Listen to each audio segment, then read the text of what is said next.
In the animated TV series Young Justice, Match was the first clone of Superman created by Cadmus to replace Superman if he fell in battle or if he turned evil, or at least that was the reason that Cadmus gave, though it's much more likely he was just to be the Light's puppet. However, the Cadmus scientist didn't fully understand how to clone a Kryptonian, as Kryptonian DNA is much more complex than human DNA, and so he came out flawed.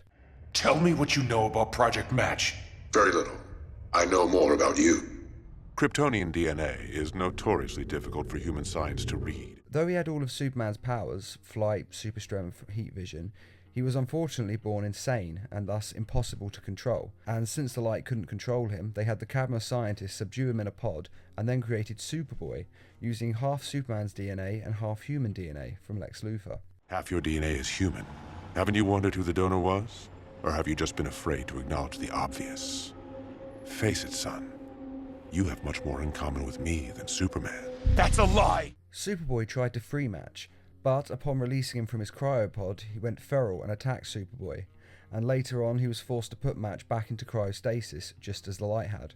When the Light was defeated by the Justice League, their master plan thwarted by the team, they took Match from Cadmus, and this was the last he was seen of in the TV series. However, in the Young Justice comics, he is seen one more time. It turns out Match was being held inside of a LexCorp building in a sealed cryopod, but when Brainiac placed a spherical force field around Metropolis as he attempted to shrink the city, the force field cut through power lines and Match was accidentally released from his cryopod. Time had not been kind to Match, and he had mutated into Bizarro Superman, with giant tumours growing throughout his body, deforming him. He goes on a rampage and fights Batgirl, who is able to subdue him by blocking his mouth and nose with foam. Unable to breathe, he passes out, though while struggling to breathe, he throws his arms around wildly and knocks out Batgirl. As such, when a van with LexCorp written on the side of it comes on the scene, she is unable to stop the men from getting out and taking Match away, presumably to another pod. This is the last we ever see of Match, but the most likely outcome for him is that the Light is keeping him in stasis until they find a means of safely being able to control him. If they never find a way to control him, then most likely he would spend his entire life in stasis until he is no longer able to stay alive.